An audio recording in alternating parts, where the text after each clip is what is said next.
the Chicago Tribune published an article, an editorial that basically was defending Caitlin Clark and saying that her main privilege is one of talent, right? That she's not privileged as a white woman, that she is privileged simply because of her talent.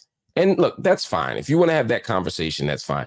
But what they also said is that she now has a target on her back. And they said, and I quote, "The foul committed by Chicago Sky guard Kennedy Carter was egregious. Outside of a sporting contest, it would have been seen as assault.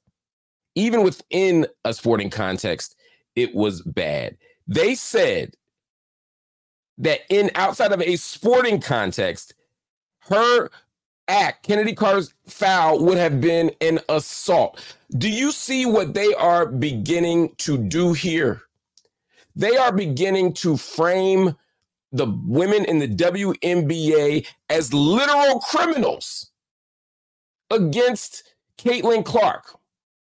And what this demonstrates, in addition to being completely ridiculous, is our inability to have a complex understanding of a problem. First of all, yes, if I walk up to you on the street and hip check you, it's an assault. Sure.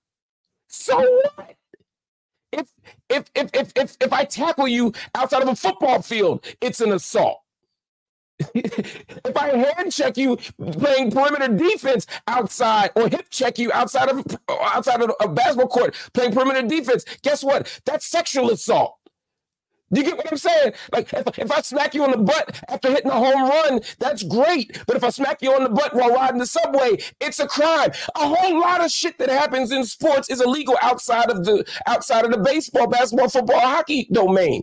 So stop acting like there's something unusual about something happening on the court that wouldn't be permissible outside the court. Every damn hard foul in the history of basketball is illegal off the court. So that's just a stupid point to make, Chicago Tribune, but that's not the biggest point.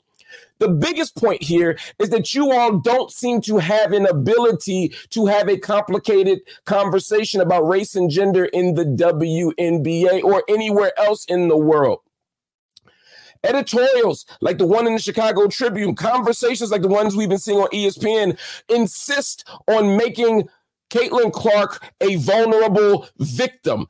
Let's be clear. Caitlin Clark is not a victim, and she's not vulnerable, and she's not innocent. She is a trash talker.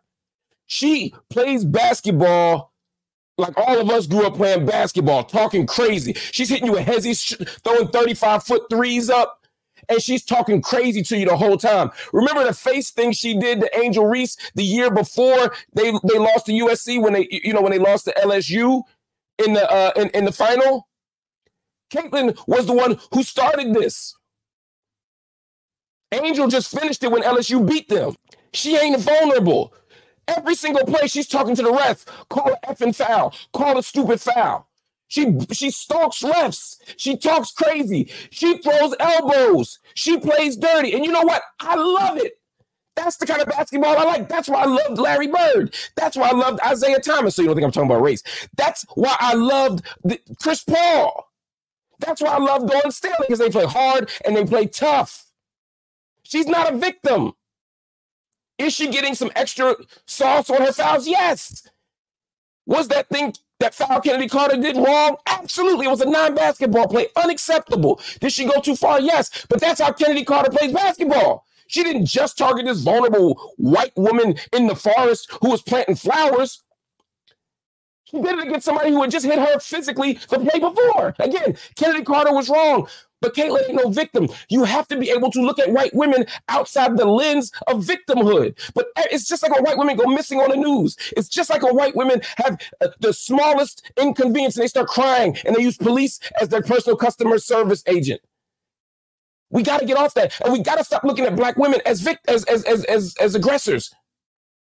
And stop attaching to them these ugly, controlling images, as the sociologist Patricia Hill Collins talked about, of the what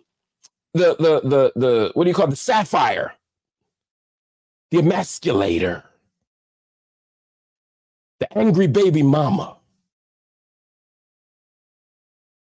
the hypersexual woman down the street. the asexual mammy. We take WNBA players and we wrap them in all of that stuff. We make them Jezebel, sapphires, mammies, baby mamas. We take all of it. So now, after decades of black men not saying a mumbling word about WNBA, now they're all concerned, like I said the other day, about Miss Caitlin. And they all talking about, oh, if these angry black women in the WNBA would just accept what they have and stop hating on Caitlin. That's the same thing they say about angry baby mamas. That's the same thing they say about angry ex-wives. That's the same thing they say about every black woman in human existence. It's like we wait for an opportunity to pounce on black women. The WNBA is like 80% black, at least. I don't know the numbers, but it's hella black. And somehow we find a way to make an injustice against a player, a campaign to cape for a white woman and beat up on black women. We have to be able to have this complex conversation. We have to be able to talk about basketball properly. Hazing happens in basketball. You can like hazing, you can hate hazing, but I ain't never played on a basketball team. I ain't never coached a basketball team. I ain't never seen a basketball team. I ain't never paid for a basketball team where some form of hazing didn't happen. Michael Jordan was carrying people's bags. Charles Barkley used to bring Moses Malone a newspaper. Magic Johnson used to bring newspaper and orange juice to Kareem Abdul-Jabbar every day. Hazing happens in basketball, and it don't just happen to white people. We got to be able to have a complicated conversation. We can say she's getting hazing treatment. We can also say she's getting extra treatment. We can also say there's resentment. But the resentment is based on the fact that the world is attaching all of the power and purpose and beauty of the WNBA to this one white woman. That's why people have resentment. They're not jealous and hating. They're frustrated with the fact that black women's contributions keep getting erased and diminished for one white woman who is spectacular. But she ain't the first and she won't be the last. And right now, she ain't even the best. We got to be able to have those conversations. But we have these extreme conversations where everybody either worships Caitlin or hates her. Where everybody is either saying, beat her ass or don't touch her. The best thing we could do is treat these people in the WNBA like people. Not objects, not victims, not bullies, and Chicago Tribune, not criminals. That's a dumbass argument. Anyway, that's all I got to say.